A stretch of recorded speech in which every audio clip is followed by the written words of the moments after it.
Shut up and sit down.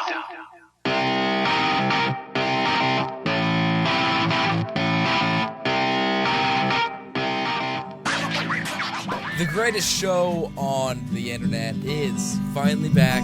You can rejoice. This morning I rode my red bike. It's really cool.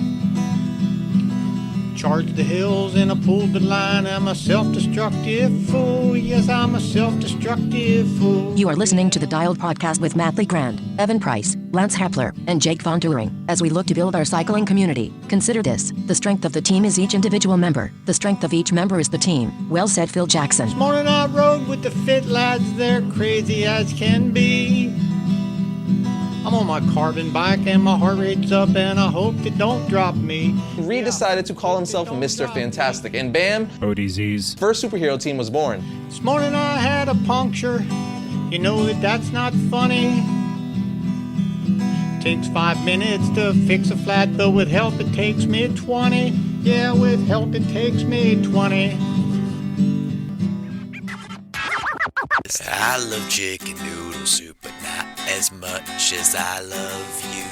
Oh, yeah, so nice. Hi, and welcome back to the Dial Podcast. I am Jake Von Turing. Today I'm here with Lance Hepler. Lance Romance. In studio. In studio. Oh, yeah. Nice work. Good to have you here. Thank you. Evan How many Price. weeks in a row is this? That's my intro. Is how many weeks in a row has Lance been here 3 or now? 4? It's like 9. No, it's not like 9. 7? Okay. I don't know. I'm going with Throw 3. some numbers out. So let's try that again. Don't worry. Since You stepped on my announcement of you. Evan Price. What's everybody drinking today? I was drinking LaCroix. Sparkling water. There you go. I'm also LaCroix over here from Jake's fridge. And to his right, Matt Legrand. What's up, ladies and gentlemen of the internet? You guys are looking lovely today. As are back you. to lovely. Thank you. Thank you. Awesome. I try to dress it up, but it doesn't always work out. Very good. Backpedal time. Evan, go first. Backpedal force. So I ran a marathon on Saturday this last weekend, and get this, I run the treadmill and I go 1:59:40. Yeah. On there. And but 0.4. So the official 0.4. time, now the official record was set by another guy, some Kenyan over in Vienna, this last weekend. He went 1:59:40.2. 0.2? So if I would have closed a little bit faster, I would have had Yeah. it. But, Check just the off. treadmill. yeah. Check that I think the treadmill, make belt's sure a little bit off. I mean, but, that could have cost you 0.2 there. I know. Just off the fake world record. Oh, Lance. That's my only back pedal so I've got 2 things in my back pedal, neither of them have anything to do with me. Update on me: I'm going to be training a lot over the next couple of months. Nice. Anyway, so I got a book from John Hoffman I was in Dallas this last weekend for a course, and when you're on the plane, you need a page turner when you don't have any TV available, and it's 3 hours to Dallas. So I got Jacques Anquetil's biography.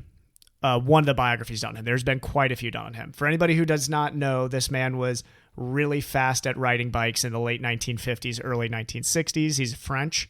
And he won the tour 5 times. 5 times. Okay. Yes. So he is historically, you're looking at him or Bernard Hinault as the greatest French cyclist of all time in the greatest cycling country in the world, probably. So he is still a hero in that country and is one of the wildest stories.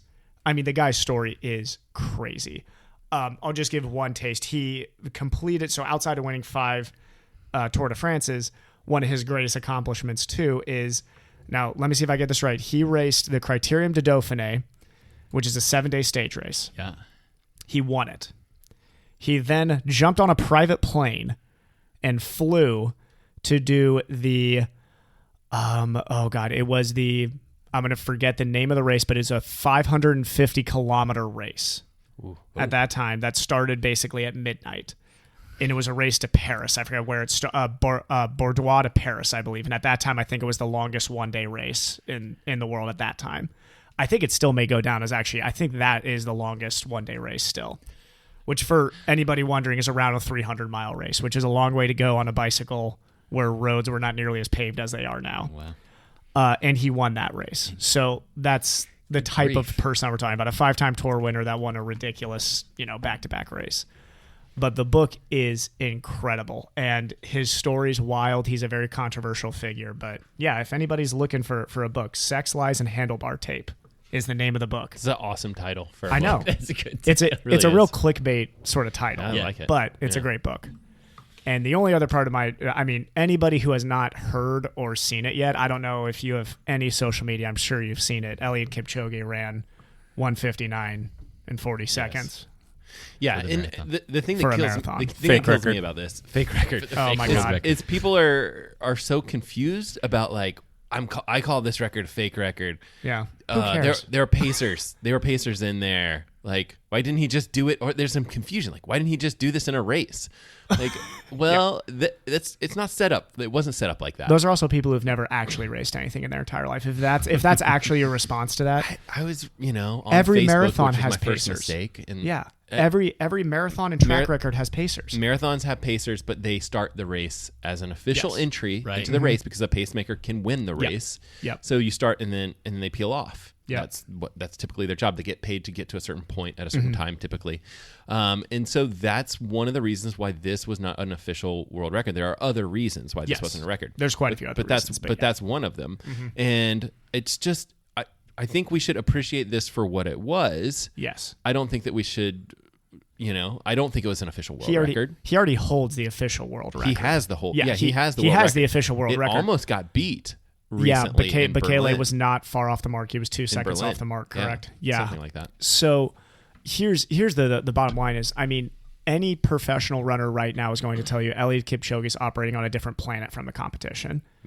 Except for you could argue Bekele had that big day, but But I think that's I think if they yes. go head to head in a marathon right now, I don't think it would be a great race. Bekele is a once in a generation sort of talent too, but I don't think he's on the level in marathon running that Kipchoge is. I think people would say you're racing for second. Exactly. You line up against him, you're racing for second. Exactly. Yeah. And look at the impact of this man can be brought together in kind of one little fact here is that he had pacers who are all Olympians in themselves and high level performers at the sport. Right. All give up a little portion of their season to focus on all coming together to achieve this goal. Timing is good though because the World Championships just happened, Yeah. and so all they had to do was kind of extend their season a little bit, maybe not. Yeah. I don't know. I think it was. Yeah. I think people. This was in most of their off seasons. Yeah, Yeah. or the beginning of their offseason. I think most people were just happy to be part of history. Exactly. So exactly. super cool event. Pretty amazing. I think it's one of those things where people just need to appreciate it for what it was and Yes. not like it wasn't a world record. In my opinion, Yeah. it was not a world record. No, I agree with you, but that's the bottom line is I don't think it was claiming to be at any point. I don't think Kipchoge cares. wasn't. This was something that I think his entire life he's pictured. To see if it was possible for a human to run go under 2 hours. hours. Well, there's an old Kenyan myth, and Matt, I'm sure you knows that there's literally a Kenyan myth that he grew up around saying that their running coaches would tell people this: if you go under 2 hours, you would die. And that's in Kenya, where there's things like very Eastern medicine things still going on. That was a belief he held as a kid. He literally thought if he was going to do this, he would die. So, you're talking about from his point of view. I'm just glad that this was the man to do it for purely himself, not for all of us. For running, it's great and everything like that. I think that he was the man to do it, and I don't think anybody else will touch it for a long. Nobody's going to be able to put out that kind of effort for a long time. Well, and they won't set it up probably like this. Probably 'cause that not, costs no. a lot of money. So and it's also just you got to commit so much to do it. Yeah. So yeah. But anyway, there's my backpedal. Other Great. people. Great which was backpedal. great, Yeah. That was a phenomenal backpedal. Not about well, it was kind of about cycling. No, actually, it was 50-50. I think it's pretty awesome what he did. Yeah. Just to think about what he did, I couldn't even run half of that in that Yeah. same amount of time. And not he just, even a mile. crushed it. You would not be able to run a mile at that pace. It's incredible. You would have a hard time Not running even a quarter mile. The pace, but I'm talking Yeah. about Yeah. just the total time it took him to run the whole Exactly, thing. yeah. I couldn't do half of what he did. He would have lapped me literally if we were out Yeah. there doing it on a track. So. It's just amazing. Yeah. Yeah. Very cool. Matt, you want to backpedal for us? Yeah, I actually went to a funeral this week, flew to Alabama, but it's okay. It's awesome. My grandmother made it to 95 years old. I saw her recently. You probably remember a couple podcasts back. Yeah. I was gone. I was out of town, and I was seeing her. And so awesome experience, went back there, saw family. Did a run in Tuscaloosa, did a swim in Tuscaloosa. They have this beautiful, you get to use the university pool and Nice. all open water. It was nice. Was that a 50-meter pool? I couldn't see in the No, picture. it wasn't. 25. It was 25, and Yeah. but it's nice because you're like, I'm gonna get sunburned. Yeah. I'm gonna get sunburned out there. It's actually In warm October. down there right It's now. nice. Yeah. So that was fun. Fun trip. I've been doing some swimming, The other things on my Backpedal that I've been doing, I watched a little race this weekend in Hawaii. A streaming race. So we should probably touch on that. I don't know if Backpedal's the right time to do it, but wait, before that, didn't your wife like kick butt in some running yesterday race? my wife got second place in the girlfriend's half marathon. Yeah, that's and fantastic. she actually ran a PR. We had to look and see, like we couldn't figure out if I thought it was a PR, but it turns out that she had run really close in time. And so I thought her PR was like 2 minutes slower. It turns out that she had run basically the same time last year. Last year I paced her for the same race, and this year she broke it by like 2 seconds or something. Or wow. 4. I think it was two or What 4 was the seconds, time? something like that. She went, let's see, so 1:35, and I can't remember what the seconds were, but it was like 2 seconds faster than she did last year. Yeah. So Good job, Kristen. Yep. She's killing it lately. Congrats, that's awesome. Second place. Consistent. And then one of my cross country runners got third place. So she was getting, I was like, good thing it wasn't any shorter. This cross country girls can run. And she's having a lot of fun with her running. She's gonna go and do the Boston Marathon, and so we're gonna have a fun trip in April. Fun. That's so spring. cool. So, Yeah. Nice. Yep. Lance, Yes. did you race your bike at all this week? I How many times? did race my bike Why didn't you backpedal for us then? only once. What? Whoa. No, I don't. First of all, I don't believe you. Also, Evan, me and Matt take his raced 6 temperature. each. Take So his temperature. There was think he's only sick. one race, No, so I I don't believe couldn't you. race anymore because there was only one race. Yeah, it was kind of a weird week for me. I've been racing, 3 or 4 times a week, and so I have just been laying myself out there so many times, and I really took it easy this week. I took a couple days off completely. Wow. I did our Dialed Zwift group ride, Yep. which was a lot of fun to do. But I really took some time off. Thursday I went out to go just do kind of an easy endurance ride and ended up riding a Century. Well, when was that? Oh wow. Or Friday. Friday. On Jeez. Friday. I might have seen you. Did you do Multnomah Falls kind of stuff? No, that direction. That was a different day. I went north. I went north Clark County up to past Battleground and whatnot, and I went out just to take the do rack up like there, basically? 65 miles. Did you just take the rack route up there? No, I didn't. I did okay. a whole separate route, but I love that area, though. It's Yeah. a great area. Yeah. I got back at about 65 miles and I was done. And as I was rolling up to my driveway, my wife was just leaving on her bike. And she's like, "Hey, I'm gonna go ride up to Salmon Creek. Do you want to go with me?" And I'm like, "Yep, okay." Yeah. So I rode with her, and I ended up riding like 101 miles or something that day, which was unexpected. But it really didn't like beat me up at all. Right. And I felt like almost normal afterwards. Like I wasn't hurting too much. I wasn't really sore. So I think it helps that you rode with your wife, and I don't mean that as a knock on your wife. It's just like it's a perfect pace to. Yes, it was nice recovery pace. Yeah, for me. So Saturday, I didn't ride at all. It was a beautiful day. I friggin' sat around in my house watching some dumb race online. It's awesome that these guys were like. I'm so glad because you know what's funny? I Matt, would- were you watching it? I did watch a lot of it. Yeah. See, I was not watching it. I mean, I was not able to. I was in a class at that time. You were in a class, and I was supposed to be at a cross country race, but because of the funeral stuff, I was like, well, I'm just like I got home, and I was like, I'm going to stay home. You know, I'm not taking off to go to cross country. I watched way more than I should have. I think Way Lance more. and Jake ended up watching more than we did. us. Yeah. I think I've seen like, huge fans. why did that feed in? Why do I have to go somewhere else to watch the rest of it? What's going on here? Knock it off. Switching feeds. This is dumb. Yeah. So that's what I did all day Saturday. I didn't ride. I didn't You didn't ride. I didn't even ride. Yeah. So, but Sunday was the big race. Yesterday, the Cyclocross Crusade race number 3 out at Cascade Locks, which is out in the Columbia River Gorge. You hear us talk about the gorge all the time. Cascade Locks. This race is traditionally very wet, very muddy. Usually lots of standing water. There's a big sand area that makes it difficult to go through in the wet, but it was dry this year. It did not rain, which was very odd. I raced the 50-plus field like I have been all year, and my gosh, I felt great. Did you? I think I took several days off. Right. It's amazing how that works, huh? I know. It's like I came into the race like rested.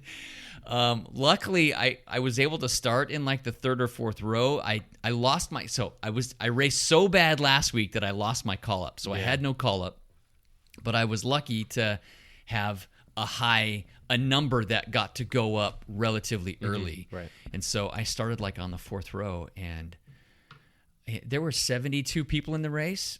I took fifth. Wow. Attaboy, Hep. I took Is that fifth. your best Crusade finish? Yes, by a far. lot, right? Yes. Did you keep your pants on, or I was kept that like my It's pants crazy on. when you don't just race every other day. What what race can look like? And the That's guys crazy. that have been beating me by minutes in the weekend races, I was with them.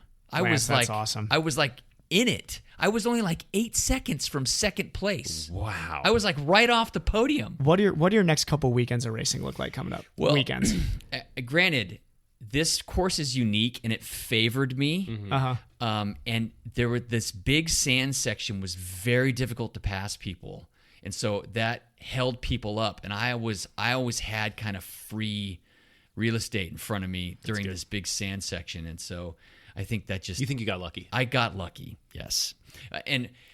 Although I mean, You have to be gotta, able to ride the bike, Well, I mean. for one, getting a result, there's always luck involved. Yeah. Unless you're, somebody who's just head and shoulders above everybody else. But you have to be able to put out a certain amount of Right. fitness and effort and wattage and to I be able didn't to stay up towards crash, the and I front didn't of go the field. down, and I navigated around some people crashing in front of me. Yeah, and your handling's on. It's just Yeah. you didn't have any bad luck. I didn't have any bad luck. Yeah. I didn't flat. There were lots There of you go. flats that day, and I didn't flat. And so it was the second to last lap, and I'm right here with these two guys that have just been killing me, and I'm like, I am in this race. This is fantastic. And then I like dropped off because I like got in my own head, As soon as you had that thought, So I'm out like, the oh back. my gosh, out I'm the in back. it. Yeah. I gotta stay with them. Anyway, Don't screw this up. Don't screw this up. Don't screw this up. It was really exciting for me because being 24th and 25th last weekend, to improve to 5th was just fantastic. And you'll get call up. Well, yesterday they only called up the top 15. Okay. And with my points from yesterday, Where's that put you? I'm now in 16th place. Go figure. Well, who knows? Who knows what they do? So who knows? They might call up 18, but yesterday they only called up 15. What if one guy doesn't show up in that top 8? Doesn't matter. Oh, they got it. just call these 15 names, and then the winning team from last year, and then they start calling the numbers. So Got it. So it's kind of whatever the promoters want to do. They might only call up 10 and say forget the rest of you guys. They might call up 20. It just kind of depends. But I'm not racing next week. Oh, I will. it's gonna mess up your points. It will, but I'm going to Orlando. I'm going to go to Disney World with my daughters who are working there and my son, and That'll be fun. we're having a little When do you head out? family vacation. I leave like in 12 hours. Okay. Is there cross racing in Orlando? There is not. Oh yeah. You already looked. There's hardly even bike racing in Orlando. So will you be gone next week for the podcast? I will be. I'll be in the airport because I'm flying home on Monday afternoon. So I may miss next week entirely. The in-studio streak might be over. Oh, yeah. It's over. It's over. I'm going to try to call in with the Backpedal. Have the pilots just radio you in. Just sit in the Well, Do you guys have Wi-Fi? cockpit area. I'll be. I should be in the airport waiting for the flight. When we record. So I don't know. We'll just have to see We will figure something out. how it works out. Yeah, cross that bridge in a few. I'll backpedal real quick and we'll get into the show. Let's see here. I rode outside one time last week. Multnomah ride? No, just a little gravel ride with Sean, our friend Sean Martin. Oh, nice. Yeah, he prided me away. It was a nice day. I'm like, I got to go ride outside. So I went out and rode with him. It was just like an hour and a half ride. It was still fun, but everything else was indoors on Zwift. And it was for nothing else other than the fact that my schedule is just nuts right now. We've started back, like Lance mentioned, to having our Tuesday night Zwift rides, and that was our first one of the season, which was a lot of fun. It was good. Matt, we saw you floating around somewhere out there. Did you miss the ride or not get an invite or something? Yeah, some of that stuff. I mean, I think like I was basically like setting up when I was supposed to be like ready to gotcha. go. You know, Okay. and my bike and everything, like my kicker is making noises and all this stuff, and so I was Uh-oh. basically just like working on it the whole time instead of riding. Troubleshooting, yeah. Yeah, so next I time. still might need to figure that out. I'm wondering if there's like a bearing or something loose. Huh. Yeah, we'll figure that out. Yep. Wahoo has had some issues with that over the last Yeah. year, but I didn't know it was. Well, I haven't heard of anybody having issues with the core, and I believe that's what you have, Different right? core, yeah. We'll get you set up. But that was a fun ride. We had a good time. Lance was on there. And was on there. We were all just kind of cruising along, and we had a good group, so much so that we were able to actually increase the watts per kilogram for the actual ride itself from what we would consider more of an introductory level pace, if you will, and we kicked it up closer. Gosh, we were like cruising on closer to like 3.0 watts per kilogram. Yeah. And then we had our little hot lap at the end, and it was just a fun ride. Got a nice workout in, and then it was, for me, this week, 9 hours on the bike. Oh, wow. So it's slowly increasing. And those 9 hours, when the bulk of them come from Zwift, feel differently on your body than, say, if it were 9 hours of riding outside. Yeah. You start to feel that load, build up on you, and you just don't have the reprieve. You don't have the coasting. You don't have the stops and whatnot. So it's that constant input. They're better workouts in some ways as far as time constraint goes. Yeah. So Yeah. But I'm definitely feeling stronger on the bike, which is going to be good. Did a nice little family hike out at Monoma Falls yesterday. That was a lot of fun. Got to take the kids all the way to the top. We'd gone out there before, but they'd never been all the way to the top to see the top of the falls looking down. And they all went up for the most part with no complaints. It was good. Wow. They were just trucking right past everybody. We were taking pictures and having fun. Took the dog out there, and good times. Very cool. I like it. Yeah. And no soccer this past weekend. Did you get a reprieve? Well, you were gone out of town anyway. No, I did soccer. Oh, you did? I was there. I looked to see if you guys were around. Both of my daughters had the weekend off from soccer. Oh, wow. That was nice. Nice little break. No, I had, 2 or 3 hours of soccer just hanging out. Yeah. Soccer fields. Actually went for a run. You went for a run. I went for a run while I was supposed to be watching soccer. Don't tell anyone. Whoever's listening to this podcast, keep it to yourself. I mean, this is a no parenting judgment zone. I was gonna say let's make. I mean, that's what you should like. Kids games are boring as all get out. I mean, come on. Well, some of those kids games are pretty fun to watch. They are, yeah. But when you're at all of them and you've got a lot of kids games to watch, it's just you can sneak out. I had I went to one of my daughter's soccer games that was at a high school, and the field was in the middle of the track, and I actually rode my bike around the track the entire time. And I was in a full kit, so I'm in spandex. Oh my gosh. Because I'd ridden there. I'd ridden to the. How much to the did your game. daughter hate Oh, you? she on a hated scale me. of 1 to 10. None of that. I think she was a freshman in high school. Oh so- my God! Yes, that's the That worst. is- I'm like, hey, Darby, it's me. I can't wait to. spandex. I swear, Lance, if I have a child, I'm going to do that same exact thing, and we are going to talk about it right after I do. So the other thing would be bring a trainer and just Oh, and do like Just a sit brick there, workout? Spin. Even better, do a brick workout. I've thought about all of the brick workout. Lance takes a Transition, trainer out there. He's got his come on. whip set up. Yeah. Got your run shoes right next to you. 10 Wheezing minutes on the away. bike. That's fun. What's the Wi-Fi password to the high school? Leadout news. Did anything happen this past week? Were there any races this past week? We could talk about Kona again. This was. I know you guys we want to need, hear. we need to cover your guys' terrible picks. Actually, First off, you know what? one of us did great in the women's Evan- field. One Evan did of us really well. did great. In my assessment, I think Evan won, which I'm guessing that since Evan won, he should be able to pick who wears Speedos, and I'm going to guess he's going to say everybody. So here's what I want. Here's what I want. I would like Lance to race one bike race in a Speedo. That just one is the Just only one. You are allowed to wear. I'm sure you probably have to wear a shirt. I'm assuming, right, for rules. A kit. No, you No? don't. No. Well, All right. Then you need to just in race a, in a in a speed. cyclocross race. You don't have to. Somebody just has to. They have to mark your number on your back. They have to like Sharpie the number on your back so they can see your number. That is All right. awesome. That is the first thing I need from Lance. Wait, I wasn't in the bet. You had your I'm picks. Paula Newby Fraser had a rough day. She had a Okay. rough day. I don't think even she was. I don't know. I think she didn't finish. Did she race? I don't think. I'm pretty sure she raced. I don't even know if she was on the island. I don't think she made the podium. She was right off the podium, I think. Matt, we'll talk about an appropriate Y race for you to be racing in a Speedo. Okay. Plank had a pretty atrocious girls selection. Plank. You and Plank together will need to be doing that. Yeah, that's fine. And I may have Lance pass that dress on to Jake for for a Friday fog hat ride this week or this year. Yeah, we're doing fog hat rides on Zwift now, so I'll take that. You'll take it. Yeah. As long as you Facebook Live the entire thing, then that's fair. Evan, what are you going to do? I will, because your guys' picks are really similar once to I mine. pick the race that you and Alan should be doing the Speedos at, I'll join you in a Speedo at that race. It's got to be Columbia River, right? I think Columbia River is going to be probably what we got to do. It's got to be that one. Yeah. Or, I mean, I'd love to do Blue Lake. I'm just thinking it might be too cold.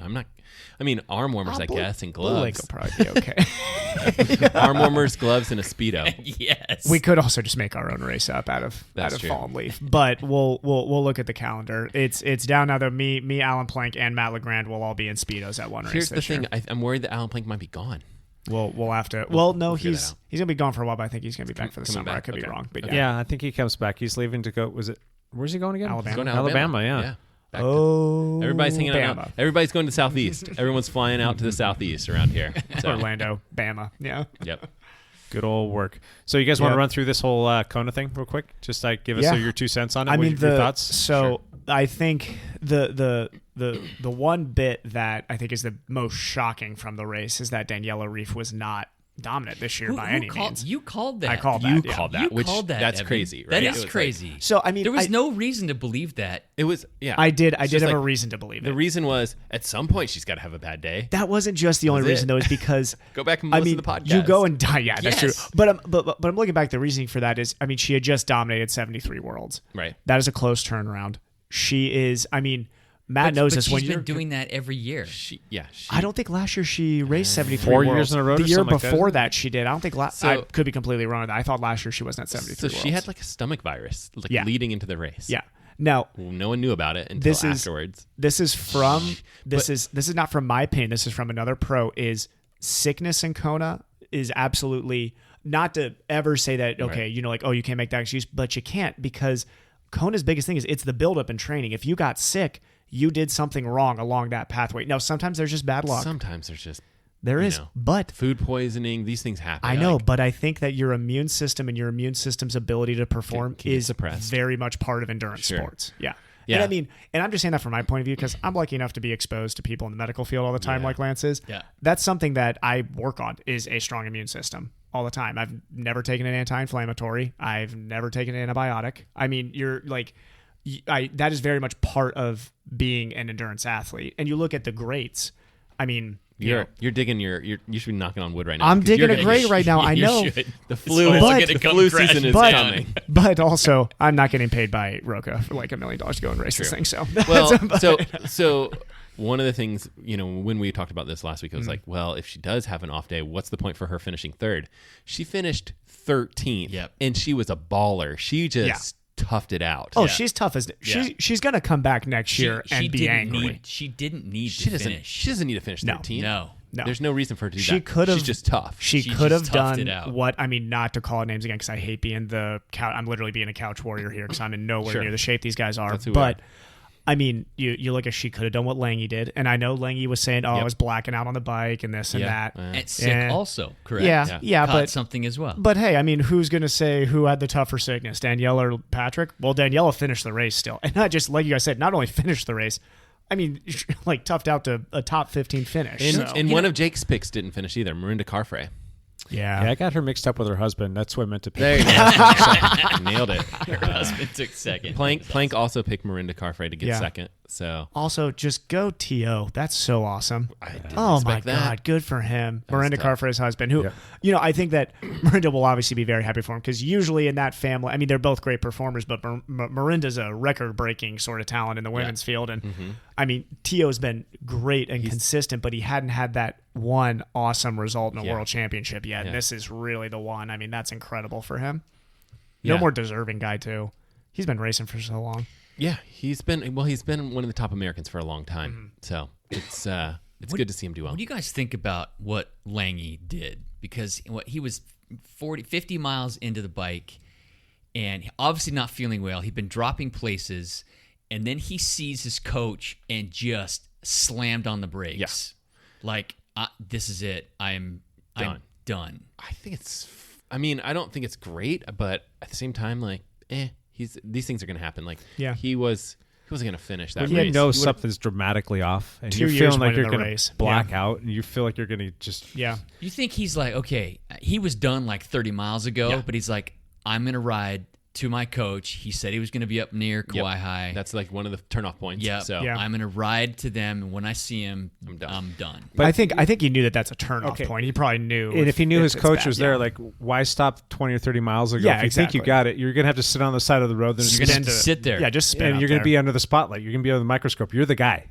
You're the Right. guy, and they're going to be just hyper focusing on that. And maybe he gutted it out to get to where he did, so he could just get off course because he was just like maybe broken, shattered. You know, that's probably true. You know, emotionally and physically. Yeah, I think it also shows that. And Lange, I mean, we're looking at the guy who won the last 2 races. I mean, give him props. Like, obviously, an incredible athlete. But I think when you're now comparing, where does he stand in the German? You know, if we're talking all time here.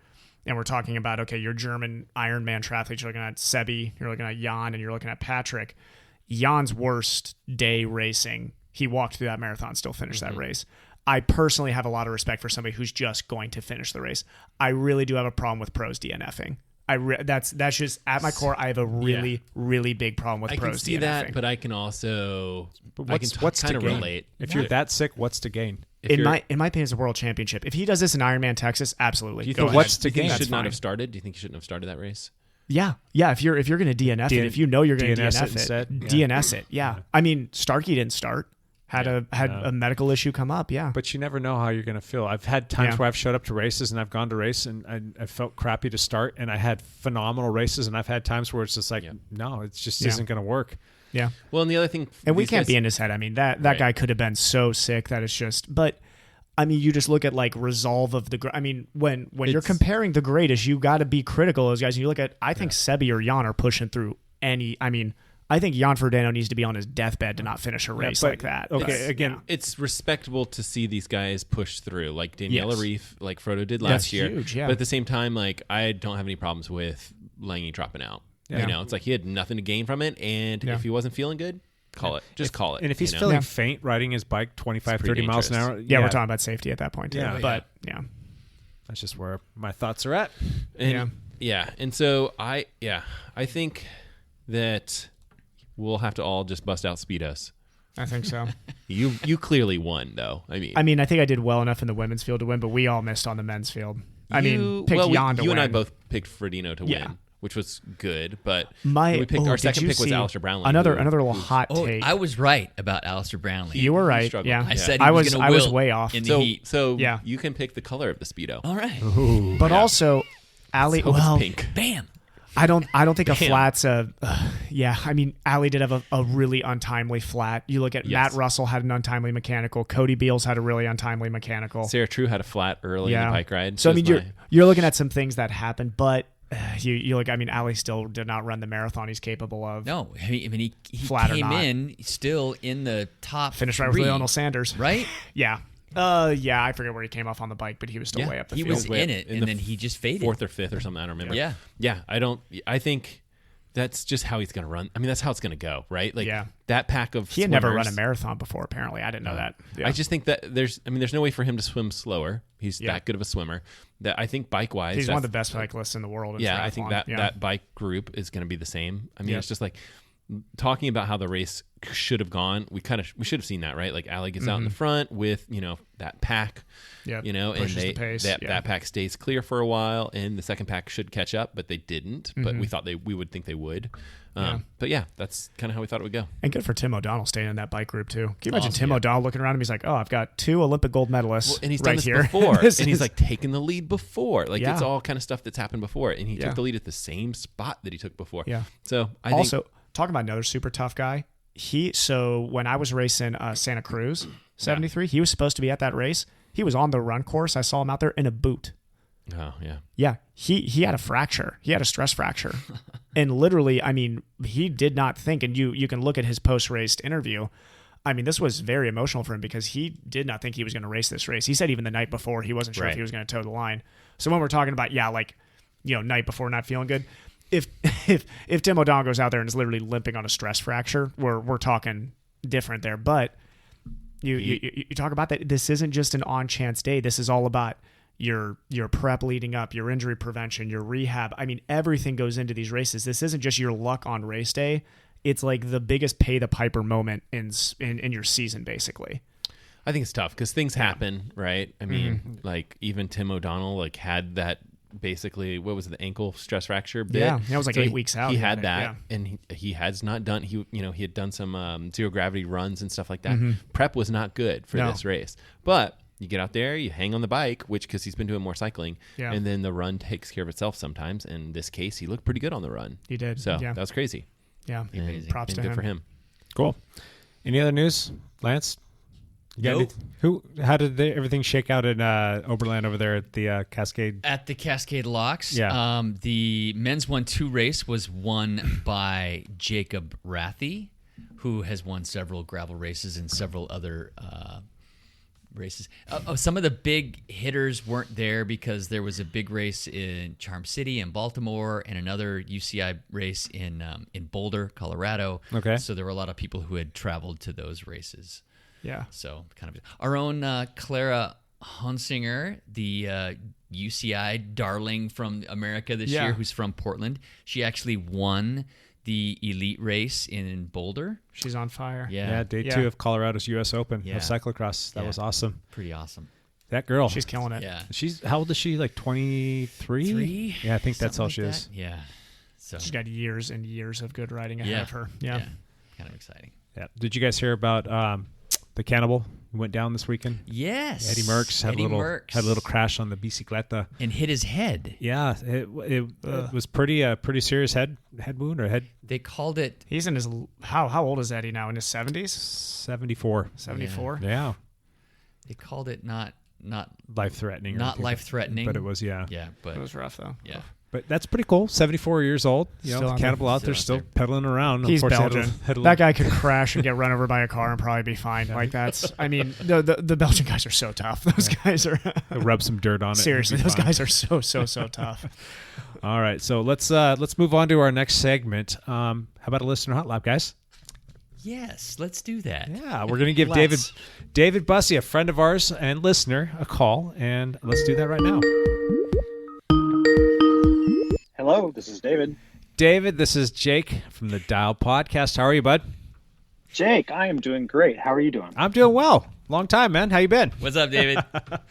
It's been a very long time. I've been good. Good. I've been good. Well, first and foremost, thank you for joining us today. Really appreciate that. And I'm kind of curious to hear what you have to say in response to some of these questions and what questions you might have for us. So I'm a little afraid of what David's going to say. He's pretty quick on his feet. Yeah. David, can I start with one thing real quick? Go for it. Just a little shout out. I would love to say hello to my good friend and best buddy, Justin Wagner. I just want to say hi, and I made it, Justin. ODZ teammate, correct? Oh yeah, we go back a long ways. That's awesome. Yeah, Justin Wagner's been on the show maybe 3 or 4 times. Do we He's have, an awesome Do person. we have an update on Justin? I mean, obviously, he had that background. How has he been doing lately? I think David probably knows. Yeah, I was going to say, David, that was actually going to be one of my first questions. I could speculate. So tell us, David, how's Justin doing? I chatted with him the other day and nothing came up. So I don't know. I don't think he's doing a whole lot of heavy training right now. Yeah. It's off season. He doesn't cross because he will crash. He doesn't. You're telling me indoor riding doesn't prepare you for cross? He was a triathlete in a former life, right? He was a runner in a former life, from what I heard. Yeah. Yeah. Good stuff. Yeah, he rode this morning. He did an hour, went up some hills, did some, I don't know. Good job, man. On Zwift. Did you just know that off the Zwift. top of your head? Oh, yeah. I'm always stalking Justin, man. That guy's, how many feet did he climb? Do you know off the top of your head? 2,800. Good for him. Give or take. Roughly.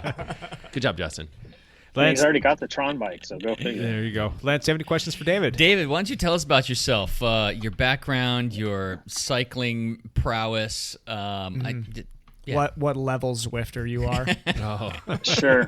Now, prowess is a strong word.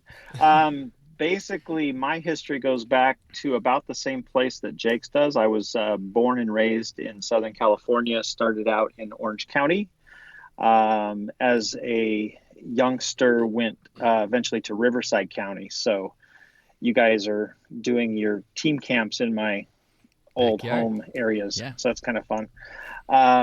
Went to Santa Barbara to go to college. Went up and down the hills in Santa Barbara with some friends on bikes a lot my freshman year. Then I got a car sophomore year, and everything went downhill except for the weight that went uphill.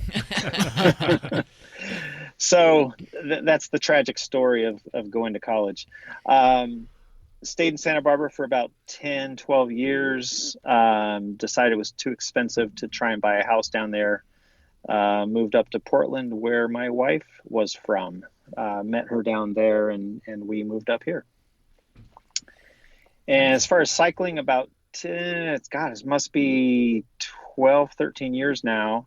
I had an unknown accident where both my knees got blown out at the same time, doing some remodeling projects and whatnot. Did the meniscus in both, and ACL, PCL in one, and ACL in the other, all at the same time, which makes sleeping really good because you can't lay on either side or anything. It's just terrible. Went to the specialist. He said, yeah, I could certainly do surgery. You're a candidate for that, but you're on the borderline. You could try and just rehab it if you want. Go from there. Started riding the bike, and at that point started doing like 5-6 miles a day. The first ride I did was about 9 miles, and I thought I was going to die. Wanted to throw my bike in the river and never look at it again. But thankfully I got back on it a second time. And the second time was much better, right? Oh, no, not really. But I found a little 6-mile loop and just started doing that, and it got faster each time. And within a month, it was actually enjoyable. And then my first distance experience, since, when I was a kid or whatever, was some friends that lived next door to us came back from a ride, and I said, oh, hey, and we lived in Canby. I said, oh, hey, where did you guys go? And we went over to Newburgh. I'm like, in my head doing the math, I'm like, wait, that's like 40 miles round trip, really? And they're like, yeah. I'm like, huh, okay, I guess it's possible. So my next goal was to do a century ride, and just all went uphill from there. Had a friend who saw a cross race, told me about it, went and watched one, and went, yeah, that looks doable. Cross. That was 10 years ago. I've done 10 years of cross, amazingly enough. Oh, wow. You're making Lance look lazy over there with 10 years of cross underneath you. Wow. Yeah, and it's funny, if you look at my history, it's like the first year was like 6 races or something, and then but a couple years later it was like 40 races a year or some ridiculous thing. It's like, okay. So now, I'm definitely, I've been a mid-packer for a long time. I did okay one season when my weight got down to about 172 or so during cross season. I actually did okay that year. It's just hard to keep the weight off when you like to eat, and there's things in the world like ice cream and cookies and chocolate and bread is just delicious. I mean, if they could make a 0-calorie bread, I feel like we'd be a lot faster at this sport. Yeah. So it's interesting. I weighed less when I was doing about 3,000 miles a year, and now with Zwift and everything, I do about 7,000 miles a year, and I've gained 20 pounds. So go figure. That's very good mileage, though. I'm sure you're. I mean, that's almost doubling your mileage there. Have you found that? Like how many years did that take you to go from those 3,000 to 7,000 years? The first, probably the first 5 years or so, I was pretty. The first year was like 600 miles because it was only half a year, and then the next year was like 1,800 miles, and then it just kind of went up from there. It stabilized around 3,200, 3,500 for probably 4 or 5 years. Then when Zwift came along, it just made it easier to get an extra 3,000 miles in. Oh, absolutely. Yeah. And you start training for things like STP, which is the first year that I met Jake. That's Seattle to Portland. Mm-hmm. Yep. 3 years ago, was it? 3.5 years ago, 4 years ago, something like that. Yeah. I only saw him from behind. Him and Justin were gone like crazy. So, but I did see him at the finish, so that was nice. Was that the year, Jake, you guys went under what is it, 10, under 10? I think our rolling time was 9 hours and 30 minutes. Yeah. That's the day I met Justin as well, because I helped for the last 100 miles. Yeah. Yeah. And Justin had 2 flats apparently on that ride, and they did. Still, including stop time, was only like 10:15 or something. It's just crazy. Yeah. That was a day. that was the day. Excellent. Yep. Evan, do you have any questions for David? Oh, absolutely. So you never got those surgeries, David?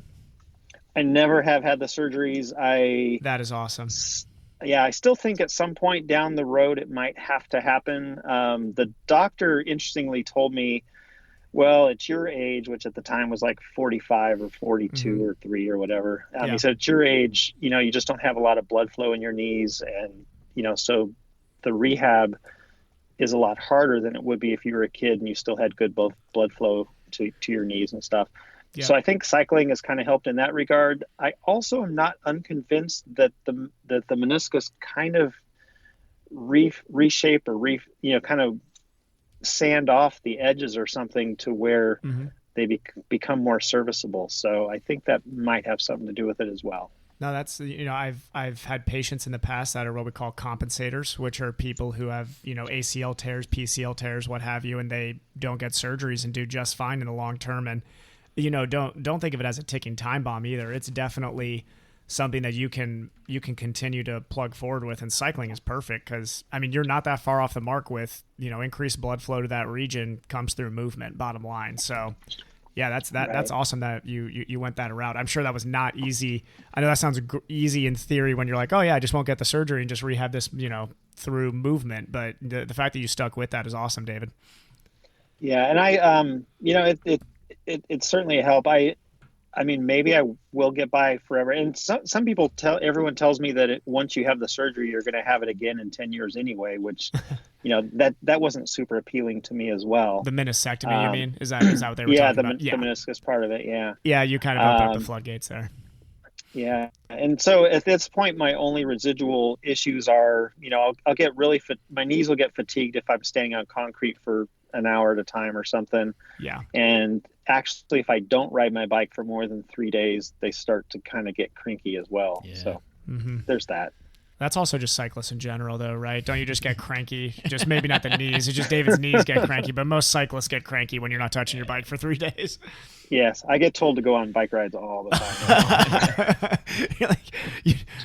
Doesn't seem like you're in a good mood right now, David. It's time for you to throw a leg over a bike.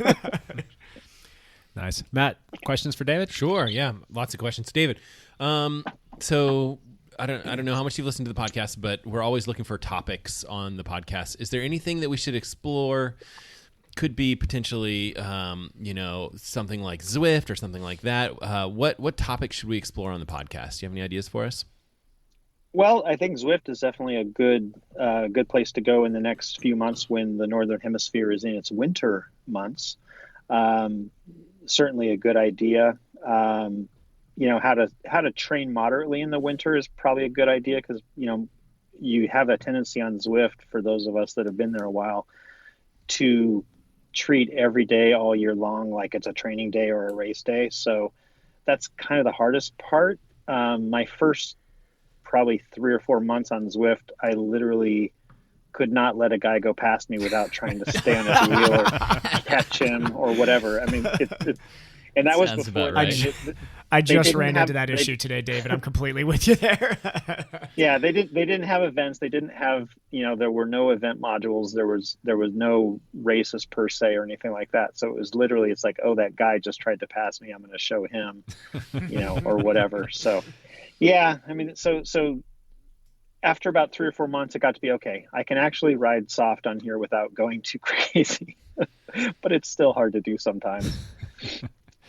That's funny. Yeah. Maybe some helpful hints on what to do with all the GoPro video footage that I have at home, or that other people probably also have at home. I'm really good at taking the video, taking 3,000 photos at a race or whatever. I'm just not super good at editing down those videos into something tolerable or usable. Hey, So Matt, how about some crowdsourced videos for you to make some of your future videos? You don't need to go out there and get all that crazy stuff. Yeah, just send in your video, folks. I will just send you my footage. It's about a terabyte. Let's crawl through gigs and gigs of video. Hey, you got nothing better to do, right? Yeah. So you've been on Zwift for a while, and we kind of touched on the whole ODZ thing. Real quick, do you want to tell everybody what your handle is on Zwift? Or is that still top secret? Well, I'd first like to brag. My my Zwift number is in the 4,000 range. Zwift number miles. No, followers. My Zwift ID number. Oh, you're okay. One of the first. So 1,000 I was in people. there pretty early. I was on the original Jarvis Island. I know another guy on Zwift. I think he's under 20 with his number. It's kind of crazy. Wow! And they're in the millions now, correct? They're in, because even if you just try it out, you get a number. So 1.5 million people roughly have tried Zwift or stayed with it. Wow! Wait, so 1.5 million people have tried it, and you're in the top 4,000 of first people to get on it? Yeah. 133 or something. Yeah, something. Where do you find that number? Yeah. Does that mean he's on a higher it's level? It's on your than me? Zwift ID number, so you can look it up. You can Google that. Here, let me Google that for you. Thank you. So David, what level are you in Zwift? Grant, I have just now started Zwift, so I have no idea how that system works. Well, Zwift initially came out with 25 levels, and most of us hit that within a year or maybe a year and a half, 2 years. Whatever it was, and people complained, and after about 2 years they finally came out with level 50, which is the current maximum level that you can be. So of course I'm at 50. I mean, why wouldn't I be? And now are you going to complain till I do a level 100? I think people just kind of gave up on worrying too much about it. They have that new drop shop thing, so they give you points for all your riding, and you can buy cheesy stuff or buy fake bikes or buy special wheels or whatever. I just got the camo kit. Ooh. Yeah, I do have 5.5 million drops right now to spend. Oh my gosh! I got about 3.8, so I have no idea what to even do with those. I don't even think about it until I log Bitcoin? on. I'm like, there's can those. Can you things, reinvest those in Bitcoin, or is that enough to buy a pair of socks in the real world? Wouldn't that be nice? Back to your other question, Jake. My my Zwift handle is Mr. Fantastic, a character from the Fantastic Four, as it might be obvious, or maybe not. I think I knew of your Zwift handle before I knew who you were. I'd actually seen that floating around. I'm like, Mr. Fantastic, who is this guy? And sure enough, it's you. Yeah, well, there's a story behind it. ODZ used to have quite a few themed rides, I guess, or theme races. Sure. So you'd have teams, and there was always a theme of some sort, and we'd do them like every 3 months or 6 months or something. And so one of them was, first we wanted to have it good versus evil or something, and Zwift got really mad and wouldn't put it in the module and said, you can't have anything that has a bad in it. It can't be evil, blah, blah, blah. And we're just like, okay, whatever. So anyway, so basically all the teams were groups of, super people, whatever, from different categories in the comic book world. So my team was the Fantastic Four, and so we all changed our names on Zwift. This is literally 3 years ago. We all changed our names on Zwift, changed our avatars to be a picture of whatever our character was. And I've just never changed it back. I just kind of got used to Stuck, it. Yeah. Days turned into months, and months turned into a couple of years, and now it's been 3 years. And awesome. I don't know what would if I put my actual face and name on there, people might quit following me on there or something. I don't even know what would happen. Who is this guy? Real quick, any updates, anything cool going on in the ODZ land? Gosh. Well, they've got their camp set up for next year already, which I'm not going to be able to attend, unfortunately, because I do accounting work, and it's during the time of the month when accounting people can't leave. So they're going to have to carry on without me. I'm sure some of them would be happy about that. But so that'll be in the Fountain Hills area of Phoenix. Gotcha. And it's a lot of fun. We've done it the last 2 years ongoing. Last year we did Mount Lemmon, which was insanely awesome. It's one of those climbs that it doesn't go up and down whatsoever. It literally just goes up and up and up. I think your negative, I forget, 6,000 feet or something like that. And during that 6,000 feet, there might be 300 feet of descent during that incline. And that's in Tucson. So you guys traveled. That's out of Tucson. Yeah. So yeah, what we did was one of the guys in Boise, Eric Denning, has a big rig. A vehicle very similar to our own Mr. Hepler's vehicle, but it's got seats and open back to it. So you stacked we it with piled bikes like and people 15 bikes in the back. Yep, just 15 bikes in the back, at least, whatever it was. Wow. Yeah, it was just literally packed, and I think there were one or two that had to get stacked on top of the other ones. All with carpet, the moving blankets and whatever, of course. And then it had seats in there. I think we took 2 cars down there. And it was a couple-hour drive, and then the 5-hour ride, and then back in the car. Or back, we had dinner in Tucson, and then back to Phoenix. Gotcha. That is awesome. Awesome trip. Yeah, it was awesome. Right. So hopefully, I'm hoping I'll be able to make the OD or the dialed camp this year. So that's what Lance was mentioning before we brought you on. That was going to be my question to you, actually. Finally, if I'm invited. Oh yeah, that'll be fun. That'll be a fun group.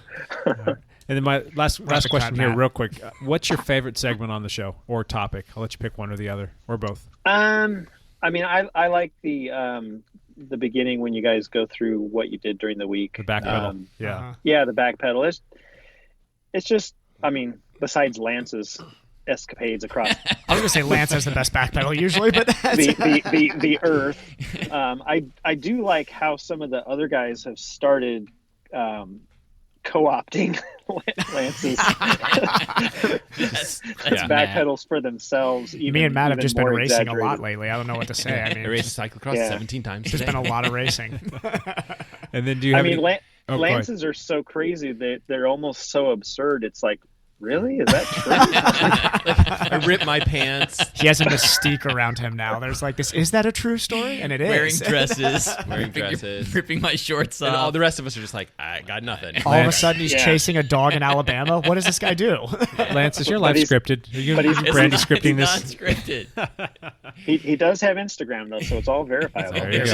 This is very true. It's all real. David, any questions for us? I think that's my favorite. Gotcha. Any questions for us? I don't have a whole lot of questions for you guys. I've met half of you. I don't think I've met Matt or Evan before. We're gonna have to meet then, David. We gotta ride together here at some point.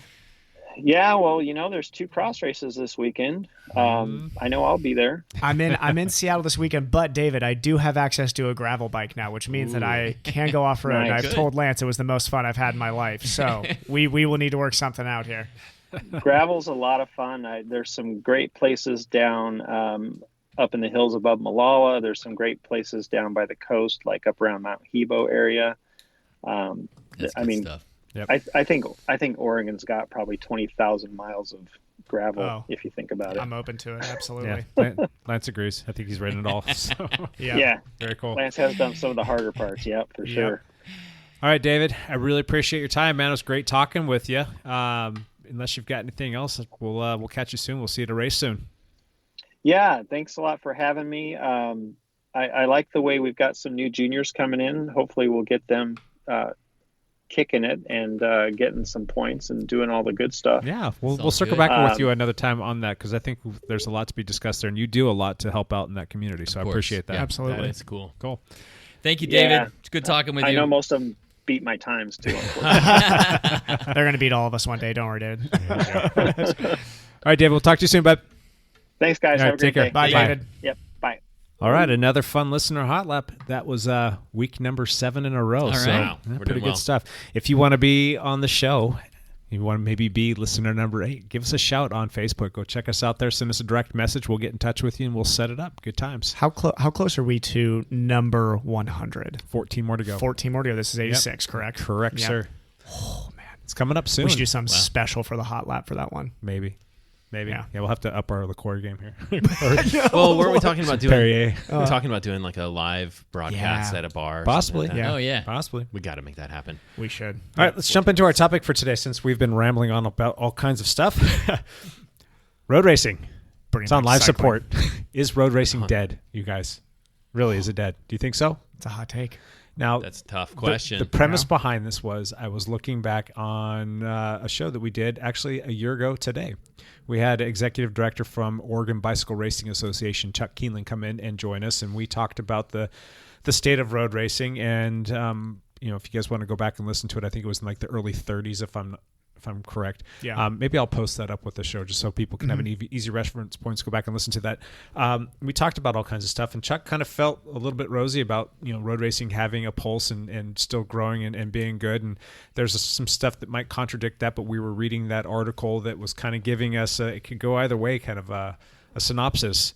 I just wanted to ask you guys, in the past year, what is your take? Where do you think we're at? Do you think we're any better off than we were a year ago? Are we worse? Where are we at? Anyone want to take this one? Let's go with Lance first. Because he just breathes the loudest. None of us want I feel like we all have thoughts on this, but nobody wants to I was just going to go with whatever the opposite of what you guys say. Captain this was contrarian. We've already. I love the debate. We've already really started this like debate. I was trying to get as much controversy going with the Kona thing as much as possible. This is another hot topic right here. I mean, here's the thing though: is road racing dying as things like gravel riding and cross grow? Yeah, maybe a little bit. So is it just something not bad dying for as cycling. something else grows? Yeah, I mean, so is maybe not the death of road racing, but maybe the decrease of road racing okay if things like that grow?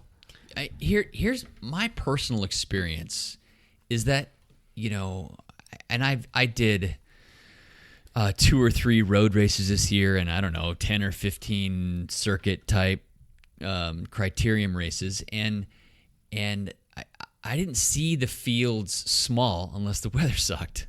Yeah. Yeah.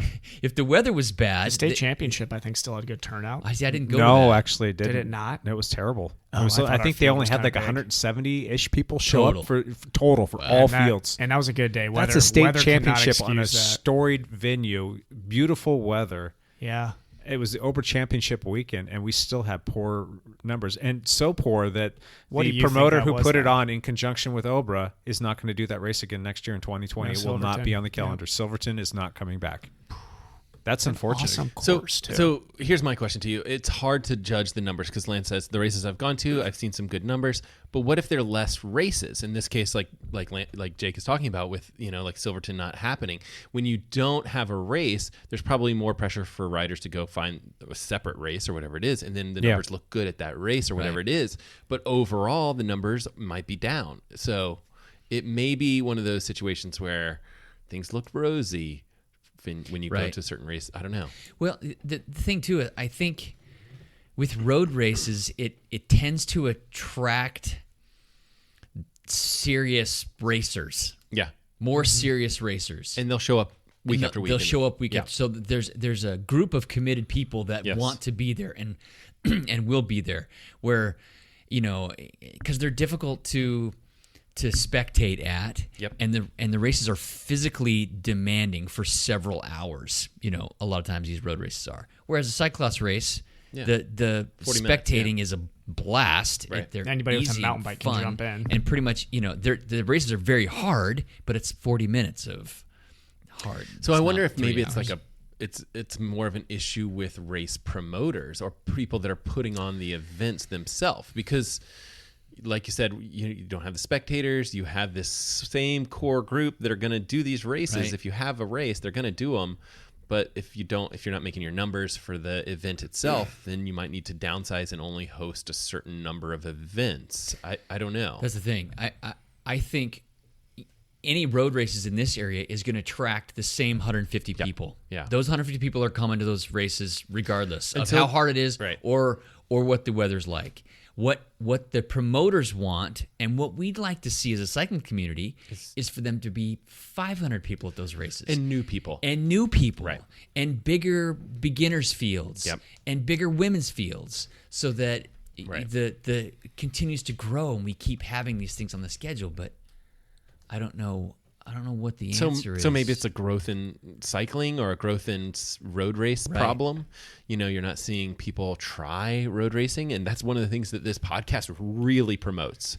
Not necessarily me. We're always talking about triathlon on this side of the table, but there's a big road element to that. But I absolutely want people to be getting into road racing and doing cycling. Well, I think as a podcast, we've had guests come on and talk about how can we get more women involved in road racing, and Jake pretty much doesn't have an episode of this podcast where he doesn't tell people that they should ride their bikes and race. Sure. And so we're doing this small piece of the puzzle, but like maybe we're failing, right? Like maybe the numbers are the same 150 people that are going to do those races, but if there's not new people showing up, how do you get that happening? How do you what can you do to make that more attractive for them?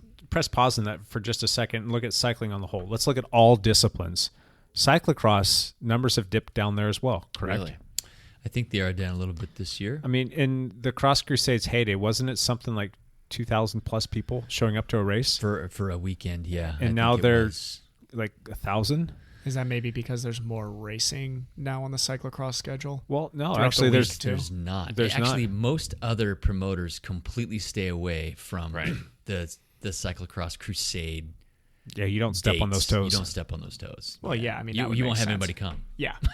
Everybody's at the Cross Crusade. But I'm saying, they have cyclocross weekly open races. I mean, it's so important that like the Zone 5 guys who put on the GP series, which is the early season cross racing, they used to have a 6-race series, and there was one of their races that fell on the same weekend as another solo race. But that solo race, if you showed up and you did well there, you got call-up points for the Cross Crusade. Right. They were losing people to a race that was giving people call-up points for the Cross Crusade. It's not even the Crusade itself. So, that's the gorilla in the I room. was one of those. I skipped the Zone 5 race to do the race for the call-up. Yeah, and the Zone 5 race, infinitely better. Better venue, better race, everything. It's just well put together, well run, and people just didn't show up. Yeah. I thank those people for not showing up because that was the last race I did. As a matter of fact, that came up in my time hop today. Oh, really? 2 years ago today was the last time I got to be involved with the cyclocross race. Yep. Yeah, so it was a smaller field. I think we only had like 20-ish people in my field, and I won. That was fun, but it was just still a small field. It'd been nice to have double the numbers. So, yeah. So, but mountain biking how are the numbers there? Do you have any idea? They seem to be down. Yeah. So crits here in the Pacific Northwest, those numbers are down too, and that's they're non-existent almost. Huh? I mean, where are the crits? A lot of that problem has to do with just not being able to get the license from the city to make it happen, the permit, if you will. There's people that want to put them on. It's just having an able, ready, willing place to be able to do it on a consistent basis. So that's a city issue. Yeah. Even such, I think you get a lot more people coming out for crits than road races. But they're still not coming out. And that's a small venue. That's like a 1 mile lap-ish, if you will. And you get to see the riders come by 15, 16, 18 times. Yep. And it's more of a cyclocross kind of environment. But those are shrinking as well. Is cycling on the whole, is it shrinking? Am I just like jaded here? Do I have the rosy colored glasses on, looking at things, thinking it's all hunky dory, but it's not? Well, I would look at like century rides and things like that to see if those are shrinking, and if they are, then maybe it is one of those situations where people are biking less. I don't know. People are just I mean, are centuries doing well? I have no idea. Yeah. I mean, I think like STP, like Seattle to Portland. Gosh, I mean, that's a huge ride, like 7,000 riders. 10,000. When I first moved here, 10. everybody tells me, "Oh, you got to do STP. You got to do STP." And I got this thing built up in my head, and I did. I went to go get a registration, and it was I think they opened up registration in January, and I think I went to look to get my registration in April, and they'd been sold out for some time. But I was then trying to buy them on eBay, trying to get registrations. And then I got word that they were going to release some, and I was in a lottery, and I got lucky, and I got an entry to the race, which was kind of cool. But they used to sell it. Now it seems like you can get an entry all the way up to the start of the race if you want to go out and do it. It's not like one of those things where you're like, fighting people tooth and nail to get this last entry. I blame cars. I was about to say, I think this is because I mean, we've now had this conversation kind of 2 years in a row, and really, I don't think it's just been the last 2 years. I mean, I think that's a big contributing factor. But if we're looking at cyclocross numbers maybe dipping a little bit, we're looking at mountain biking numbers dipping a little bit. But are gravel numbers coming up? I mean, gravel's becoming... That's a brand new thing. It's a brand new thing growing. That's the flavor of the month right Is that there, maybe what's maybe detracting from mountain bike or cyclocross maybe? Case in point, Chad Sperry, a local gravel race promoter here who put on the Oregon Trail Gravel Grinder and the Cascade Gravel and the Gorge Gravel Grinder.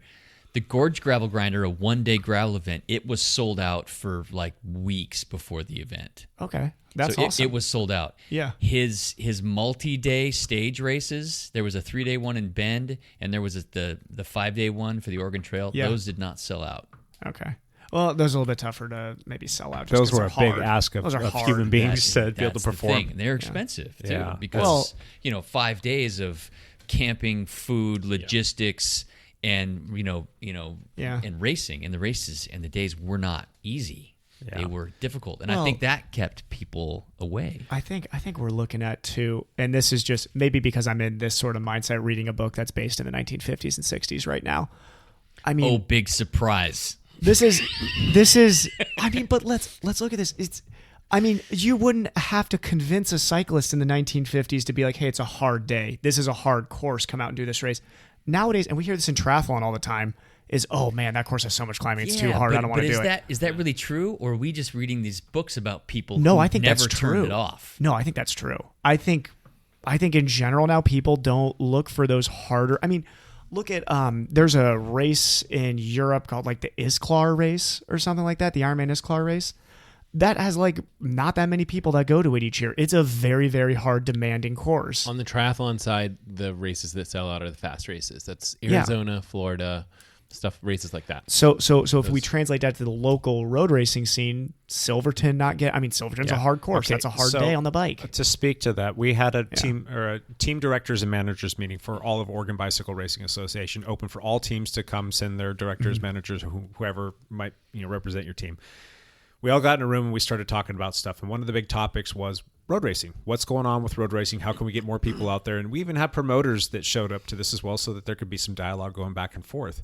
There was a Cat 1 team that spoke up, and one of the points that they made was the racing is too hard.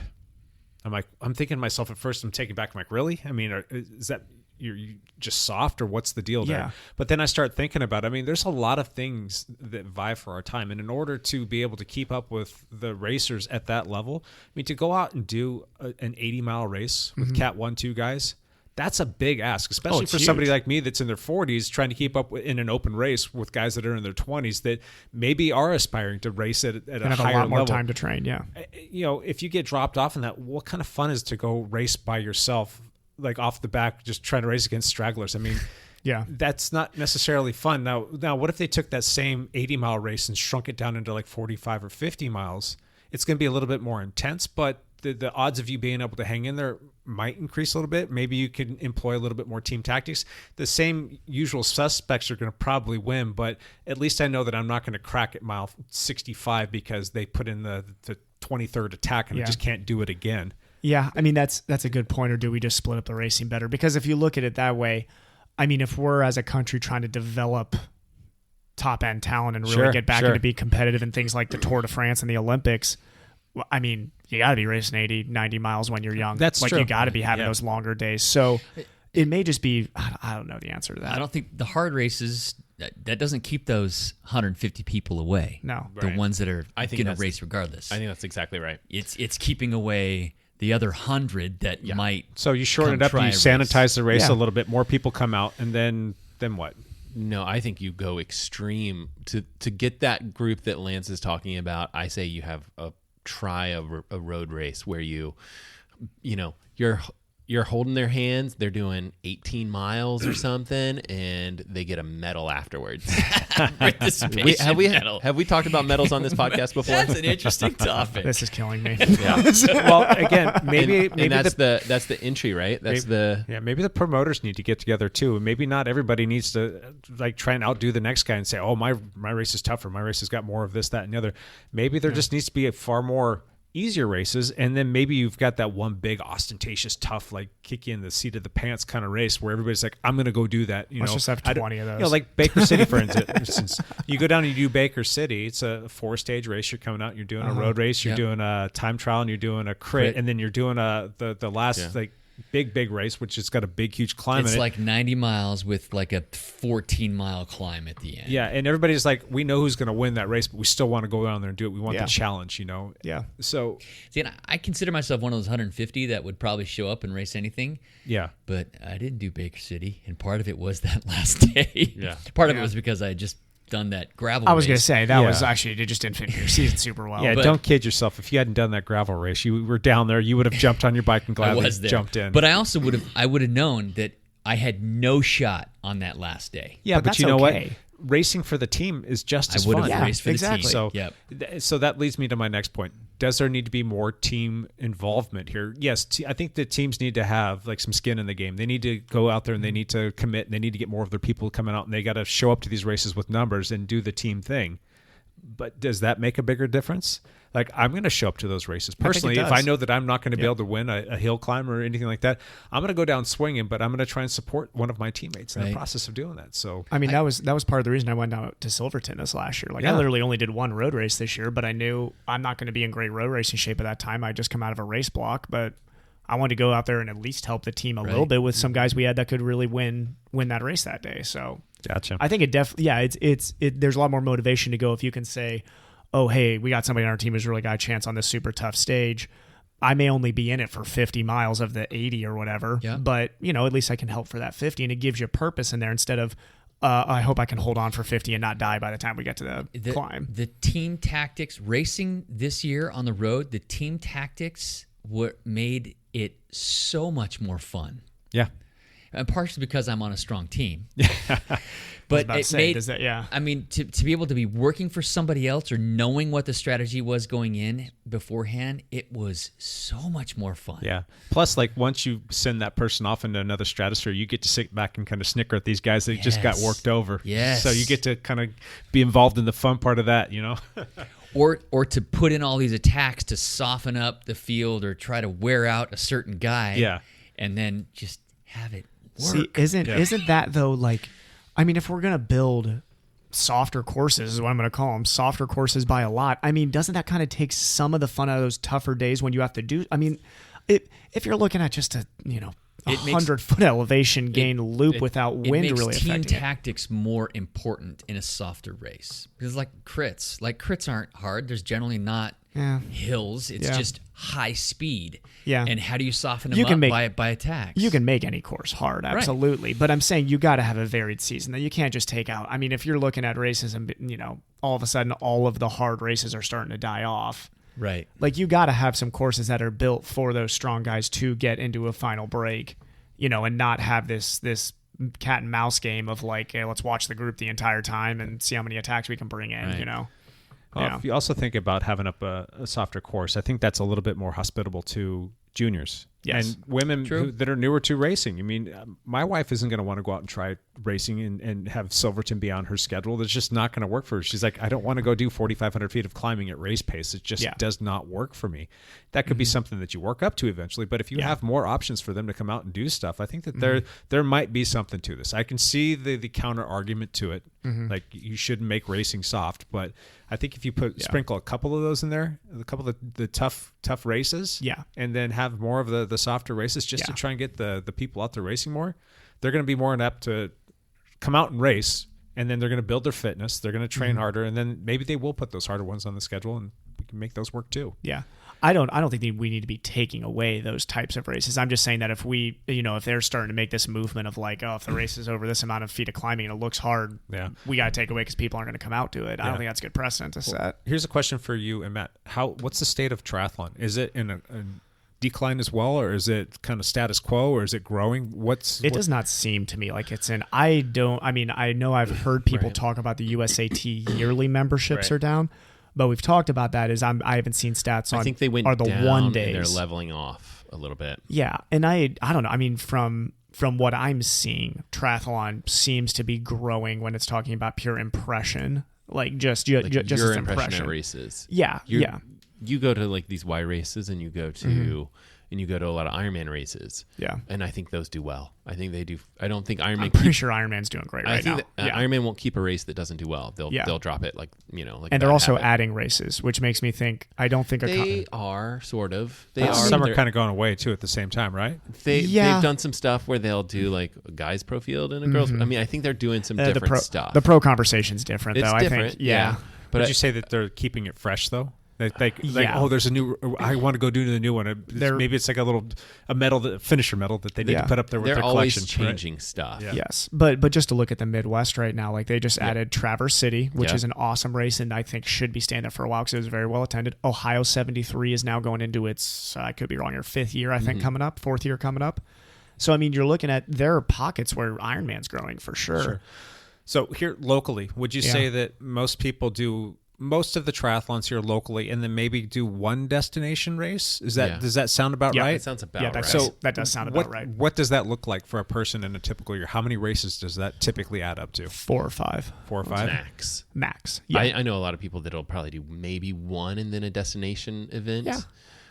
That's a lot of our, I'll say beginners to longer distances because they really want to focus on that one Ironman race that they're doing if they're doing something like that. Would you seem to think that Obra maybe has just too many scheduled races on the calendar and there's too much racing to choose from, and that might be causing some... I always think bike racing is too many races in the year, but that's just because I come from a triathlon and running mindset where just like I couldn't imagine racing as much as most cyclists do. Yeah, 2 or 3 years ago, I mean, you had a good 10 road races on the schedule, and then you mesh up with that a couple of crits. You've got all of the PIR circuit racing. Yeah, that's a lot of stuff. Like I don't need to do all that much racing because you're going to end up peating yourself out, especially if you want to roll yourself into like a mountain biking season. But what if you're Lance short track and you like to race cyclocross? What if you can race 4 times a week? You got to race 4 times a week. I have a hard enough time racing 1 time a year right now. but biking doesn't beat you up like triathlon. No, it doesn't. No, and I know it's much easier to. Well, not much easier. Cycling seasons are hard. I've been through road race seasons before, and I am not trying to downplay it. It is incredibly hard. So, run around the table real quick here. Should we have quality over quantity? Do you think that would boast well with the road racing scene? And see if that does anything. I want to say quantity. Quantity? You think quantity's better? How about you, Evan? I think because of the state that road racing's in now, I think quality. I think they got to focus on really making some great events. Gotcha. Yeah. Matt? I think I would ask some of the race directors if a race director was saying like, Matt, pretend like you're a race director, what would you do? I would go quality over quantity. But I just, those guys know, they're in the trenches. They know what races are going to be profitable and which ones aren't. My gut feeling is they're probably going to start to move towards quality over quantity. Yeah. I think I would tend to agree with the quality statement, knowing that you can get the quantity. If you want to get more racing in, there's PIR. Or for us here in Obra, we can drive up and do a WSBA race, the Washington State Bicycle Association. Maybe that's kind of what it needs is not, let's try to shove in more weekend road races all the time. Maybe they just need another PIR or another, a couple of those or a consistent crit series. I mean, really a consistent crit series would be the thing. If my life was just all cycling and that's all I had to do was get on the bike and ride and I had all the time in the world and I didn't have a family and a business and a podcast to do. That's not a podcast. I would really enjoy all of the racing that Ober can throw. But you know what? When you're in like week 7 or 8 and every single weekend it's a race and it's usually getting up at like 4 or 5 o'clock in the morning and having to travel down and get yourself prepped and warmed up and fed, and then you're going out and you're doing your race, and then there's the post-race stuff, and then there's sometimes a 2-hour drive to get back home, and you get home and you're shellacked because you didn't sleep well the night before and you're worthless to your family, and then you've got to go do your recovery ride the next day. It's like piling that on top of like weekend after weekend after weekend becomes a little bit of a stress. It just becomes a bit too much almost. So I think if we had less, I think a lot of people might feel the same sentiment that I have. If I knew that instead of there being 10 races, that there were 4 races and it was spread out just a little bit, maybe I can focus on some team rides to, get some workouts in and whatnot on those off weekends. I think that might bode well for me personally better. And I think that the common person might feel the same way. And if you're Lance Hepler and you need to get your daily fix of racing, there are other options during the course of the week that you can get in. Lance would have to go to Zwift. I don't want to do Zwift races. I want to race. Would you guys tend to agree with that? I mean, yeah. Lance, if you need more racing, I'll jump out there with you on a gravel It's funny, bike. And you can kick here, my butt. here I am. I've done like 50 races this year. Yeah, you have. I have done a ton of racing, which is a little crazy. But guess how many actual road races I did? Like 4. Like 2. Oh, wow. Like not circuit race. PIR, I must have done 10 or 15 of those, but those are kind of practice races. Piece of cake in Kings Valley? I did piece of cake in Kings Valley. But there weren't too many other races. You didn't do Dirty Circles? You're traveling. And you were not at Sunday Silverton. race. Yeah. Gotcha. Okay. And I was traveling for part of it, yeah. And the ones that were really hard, like Silverton, I didn't do. Yeah. Well, you did those sanitized races, I right? did- Well, I did guess the sanitized races. Kings Valley isn't a sanitized race. That's just a classic. Everybody needs to go do that race. That's one of the best races on the schedule. It's just the great. venue is spectacular. Yes. What weekend is that? It's usually like the second weekend of April, if I'm not Yeah, mistaken, it's in somewhere there. April. Yeah. And usually one of those weekends where you get destroyed by weather, but it's all good. Yeah. It's part of the. We had rainy, nasty weather. Part of the spring season. Yeah. So interesting. One more couple quick things here. For us to get more people to race out there, do you guys have any feedback that would draw people in? I know for me, like Participation medals. participation. I think you gotta. I think you gotta look at someone like Jake's wife and be like, "That's our target market. Yeah. Like, how do you convince her to come race?" And her friends, because she's popular. But I mean, I just think it's like, how would you get her to take the next step? Yeah. And I think make it super easy. Rebecca's for them. pretty easy to motivate, though, so I wouldn't say she's even like the target market. It's like she's the super motivated. Yeah, it's like the super apprehensive person. Though. But she hasn't done a road race yet. She hasn't done a road race, Yeah. and she's a little more nervous about her biking ability, which is fair. Like, it's a 'Cause scary new. sport. It's a new thing to her. I think it's just having more things like PIR. I mean, that's, they're these consistent low stress races. It's not that you need to set up some big weekend road race that's advertised as like, hey, this is a super easy course. Don't worry, beginners. No, it's just having those consistent, like maybe having a Sunday circuit race that it really caters more purely to beginners. Yeah. Because, maybe the people going and doing Kings Valley and Silverton aren't going to show up to that race, but who cares? It's not your target market for that race. Correct. You welcome everybody. You say, you can come on a mountain bike. Who cares? Come on your mountain bike. So sitting on the board of directors for OBRA, comes to you and asks you a question because you guys are immersed in the triathlon community. How do we get more triathletes to come out and try a road race? Is that a viable question? Well, do you guys do any marketing? I mean, it's probably either free or very cheap to put all these like race pamphlets in the triathlon like race packets, or even come to the local teams. Hopefully Joel Fletcher listens to this. Talk to the local teams. I mean, so if you're a tri race and you want to attract other people to your race, what do? You take your race flyer, you put it in some other race that someone's doing. That person's a triathlete. There's your there's your captive audience right there. They're gonna pull out some of this stuff. Yeah, they're not gonna throw it away. It's possible. I don't know, but they're gonna look at it. Oh yeah, I like this race. Whatever it is. That should be a bike race. Shouldn't necessarily. I mean, it's going to be a whole bunch of stuff, right? It's going to be triathlon races, but it should definitely be a bike race. It's also going to be other should stuff. just reach out to Y. Is that going to be good for Y though? Is Y Racing going to lose participation by collaborating with? I don't OBRA? think they lose. At the end of the day, I think anytime these businesses could potentially work together, there's always opportunity for collaborations. The danger is like, oh, we have a race on this weekend. Yep. If you are, if you're going to try to attract races away from our race, that's stepping on our toes. But are we okay with advertising some race in May? Sure, no problem. It would be marketing both ways too. Like why we need to benefit from if you have a road race, you're putting out when our races are coming up and all that. Yeah. Collaboration.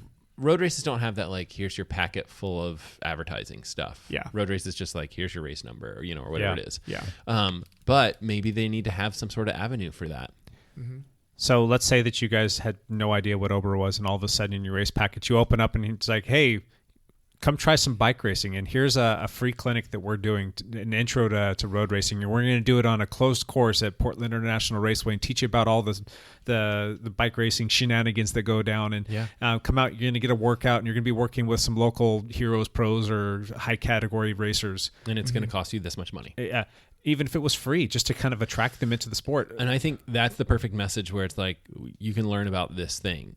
Or the other thing that people would be attracted to would be like, here's this thing that you're looking through all these advertisements. What's the thing that catches your eye? Like, here's a time trial race, and it should say you can get better at triathlon by practicing time trialing. And there's a time trial race next weekend, whatever Gotcha. it is. Yep. So Yep. those sort of things that are speaking specifically to the market that they're, targeting would work well, I think. But, they'd have to take that step of either contacting Y or doing some advertising or something like that. So Noted. Thank you. Noted. Yeah.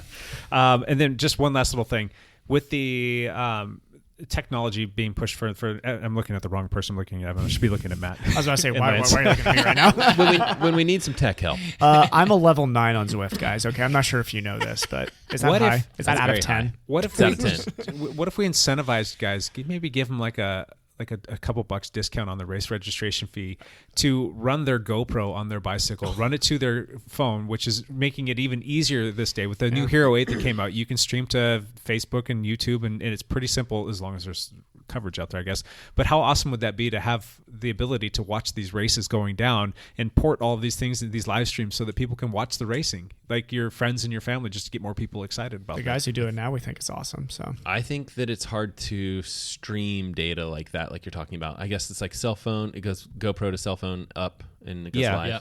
We should start testing that But I stuff. saw DC Rainmaker do it. Come on, Matt. It's all possible. I think you should. I don't think the reception was great in Silverton. I think there are certain people.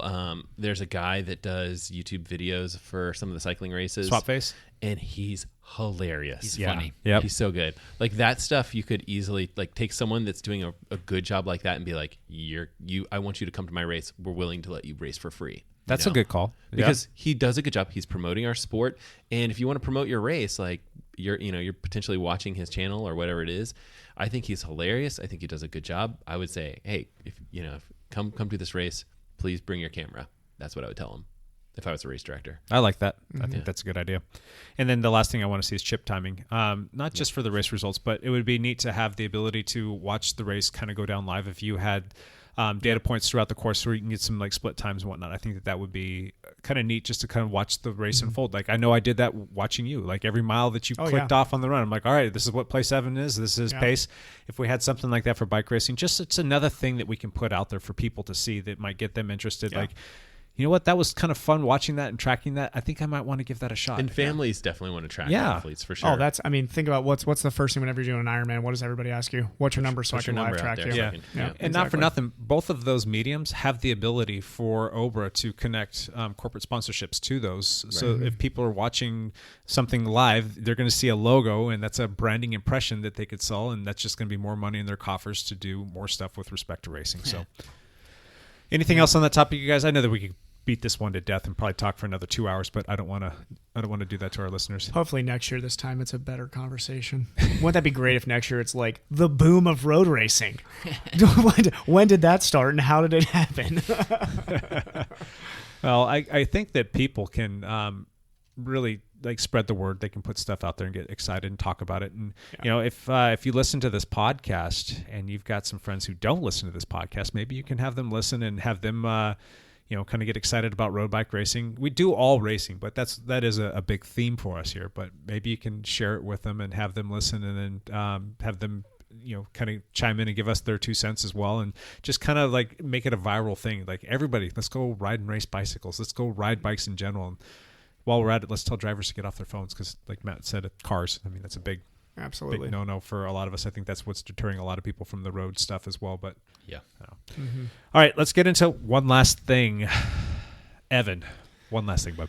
Oh, dang it. I already did all of my one last things, and I was going to talk about the book was going to be my one last thing, but then it made it into my Backpedal. So let me think. One last thing. I got one last thing. Go, Matt. I'm starting this video series, and it's like Ask a Triathlon Coach kind of thing. And they're not necessarily like technical, hard questions. They're just totally goofball questions. The first video is going to be, if you could only pick one of these, 3 sports, or really any sport, what would it be? One of the guys was like, surfing. I was like, that's awesome. What an awesome response. But yeah, I mean, like, for me, it was like running, definitely. Like this table, maybe biking. I don't know. But it's a video series that I'm starting, and I think it's going to be like basically 5 coaches and 5 questions. So it'll be a series of 5 videos. So should be coming up, maybe potentially starting this week. Hopefully, if I can get that put together. If not, it'll start soon. Check it out on the YouTubes. Nice. I think maybe like in a week from now, you might be clicking over that 1,000 follower mark. We're going to celebrate. Celebrate. I don't know what we're going to do. Celebrate. I don't know Oh my what gosh. kind of celebration we're going If to you could hold it off till we do the 100th of this and the 1000th of Oh, my Do gosh. not subscribe to my channel. $9.99. Nobody subscribe. No channel for you. Very cool. Lance, you got one last thing for us? I got one last thing. Wow. I just Quiet table. I might be gone next week. That's sad. Sorry. That is sad. Did you come up with something, Evan? I'll be here next week. Okay, perfect. Good enough. You want to know something? Yes. I don't know if I'm going to be here next week. Whoa. Whoa, that's my one last thing. I got this. It's all you. Does that mean it's just you and me, Matt? We got this Oh my triathlon gosh. takeover. Another triathlon takeover, yes. Brilliant. No, seriously though, leaving on Thursday. Going out of town, boys. Boys. Going to go see some sunnier weather down in Southern California for a few days, and I'm going to be good. doing the Are you bringing Bike MS 150. So, Oh, cool. yeah, That's so cool. I missed it last year. It was the first year. Well, last year would have been my 9th year. This year it will be my 10th year had I done it last year of doing this ride. And it's for Bike MS. It's just raising money for the National Multiple You need to put Sclerosis. out the information about your donation page. I sure do because I didn't get everything lined up until this past weekend. So maybe post that to our either Facebook group or whatever. Yes, thank you for Yeah. mentioning that, Matt. Yeah, I so do people need can to donate. raise. I think it's like $400 or $500, and I'll put that out there. And if everybody can just chip in and give me like $5 or $10, not me, but give them just so I can Gotcha. meet that threshold. That'd be fantastic. I'm usually way ahead of the curve on this, and right now I'm usually sitting on like somewhere between $2,000 and $3,000 raised, and I usually would have a team and we would have raised close to $10,000. This is an unusual year, but I am going to go down there, and it's going to be a nice little trip with my wife. She's going to come along, and we're going to see some friends and get some bike riding in, and hopefully we'll have some nice weather. Nice. So I will definitely post that up though on the Facebook page if anybody wants to help contribute. It's probably going to come down to the wire, and I'll probably end up having just foot the bill for most of it, but any help would be greatly appreciated. But I'm going to try and Lance, you're not riding this weekend, right? I'm not. I'm going to put so many miles on you this weekend. It's Yes, not even you be funny. I usually put in about 300 miles when I come down for that ride. I am going to take my bike with me to Florida, but there might be 2 days that I actually ride out of the 7 I'm going to be gone or whatever. So That's it? yeah. Ha! I'm going to Taking you beat down. you this week, You too. might both beat me. All right. I think that is it. Thank you to everybody who has listened to this. Thank you, David Bussey, for coming on for our Listen Hot Lap today. You guys have a great week.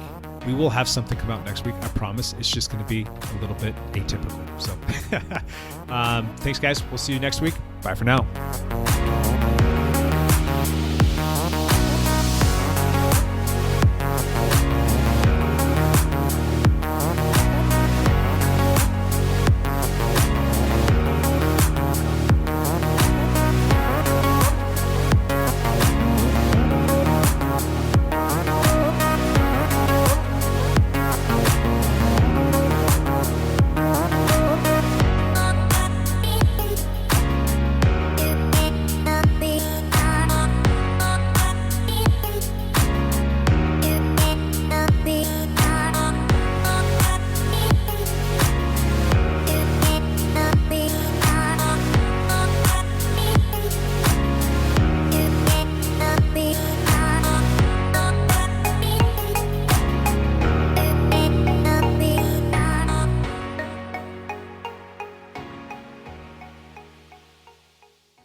You tired, Lance?